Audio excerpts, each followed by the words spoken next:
Tinubu discusses Niger Gabon coup with Canadian Prime Minister Trudeau. Why is it Canadian Prime Minister and his son, who is older? You are going to consult your son's age because you lack what it takes to do the needful. You are say you're an ECOWAS leader. Why are you discussing this with non-ECOWAS members in foreign countries? Why not? Where is ECOWAS? I thought ECOWAS said that they're ready to go to war in Niger Republic. Why they never go? They are all toothless bulldogs. You go clear them for eye. That is the truth. They are talking of going to ECOWAS, going to Niger to go and fight. Now it has happened in Niger. So let them divide their soldiers. Let them contribute to their army and their money and their resources to go to both countries. And let them still not forget that Burkina Faso, Mali, and Guinea are still under military rule that also need to be managed. Yeah? You are going to go and discuss with Canadian Prime Minister. To discuss what? To discuss what? Nigerian President Bola Tinubu on Wednesday has a discussion with the Canadian Prime Minister Justin Trudeau about coups in the Niger Republic in West Africa and Gabon in Central Africa. Okay, the discussion between Tinubu, who is currently the chairman of the ECOWAS, and the Canadian Prime Minister came a few hours after a dozen Gabonese soldiers on Wednesday announced a coup hours after President Ali Bongo Ondimba, okay, whose family has controlled the country for over 50 years, was declared to have been re-elected for a third time in the disputed election. The Gabonese coup leaders also announced the cancellation of the election result while President Ali Bongo and his family were put under house arrest.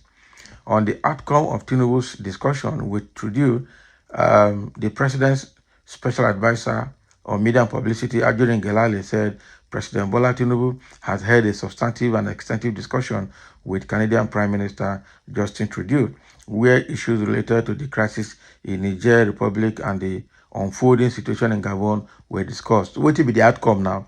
The two heads of state mutually agreed that the promotion and protection of constitutional democratic governance on the continent remains a paramount priority, and that the people of Africa living in the diaspora around the world, making a huge impact on the sociopolitical landscapes of countries around the world and the economies of countries around the world, continue to urge the global community to advance the cause of democracy on the continent for the sake of economic prosperity of all Africans. Wait, so what is the outcome now? They just went, that's the political message they're giving us. This doesn't make sense.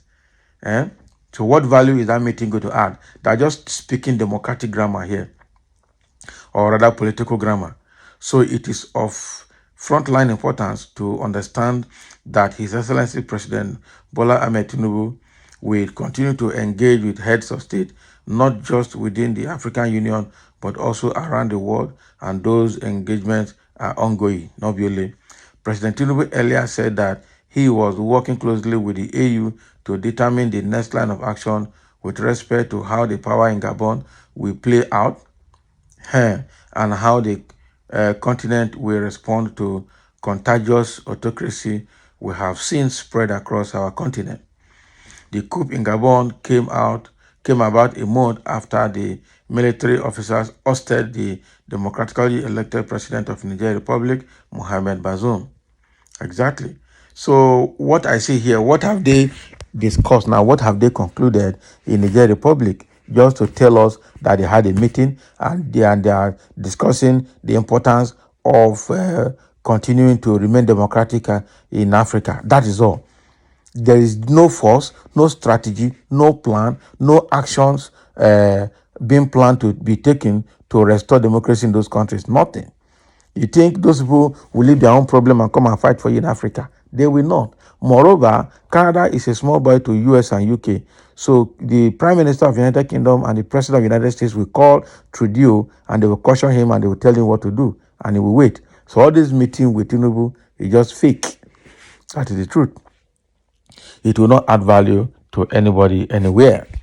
So for as far as I'm concerned, actually Ngelale is just talking politics here. There's actually no outcome. Look at the president or prime minister of this thing now. Eh? He's almost the same age with Tinubu's son. Eh? That is it. So Tinubu just disgrace himself. If things are to be right, Tinubu at his age, these are the kind of people that the world will consult because of their wealth of experience and how things can be done and be made justice of peace. But who will consult these ones that have criminal and corrupt cases in their head? Nothing. They have wealth of experience, but the experience they have is of evil and not of good. That is it. It's of evil. So who is going to consult for that kind of experience? No. Someone is a handsome young man with our daddy Bola, not really your daddy. Handsome and younger prime minister, not some old Nigerian politicians. The discussion between Tinubu and Canadian prime minister will favor me and my family, inshallah. Abi, this is mockery. We've seen that discussion did not have any meaningful outcome. So it go favor you and your family. Make una dey wait. This man is only him elected president in Africa. He always making noise while his people suffering. They don't fire him. Exactly. Canada is just a place, not where drug lords hold public offices. Exactly.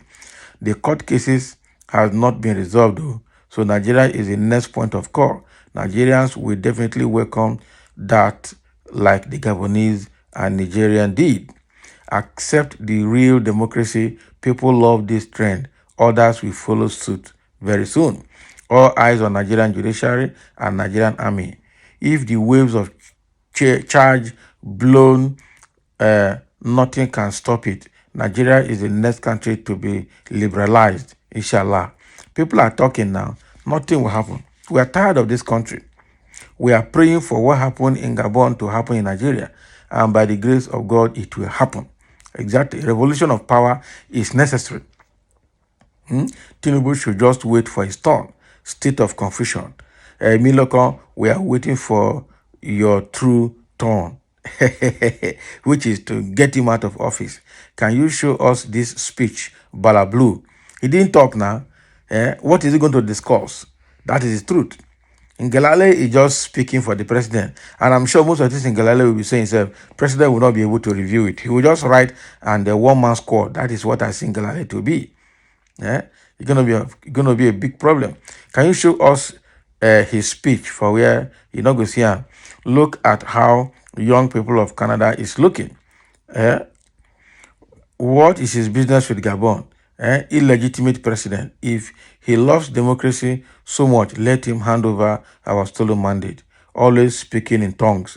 Abi, see young guy. That is the Canadian Prime Minister. Very young, smart young man. Canada should come and send greedy leaders away. Abi, variety is the species of life. See darkness and light. Yes, now, how can darkness and light meet? They can't meet. So that meeting between Trudeau and Tinubu is like meeting and darkness meeting light, and it not work. It not work. So thank you for listening, and let's have a comment over the so-called meeting between Nigerian President Tinubu and the Canadian Prime Minister.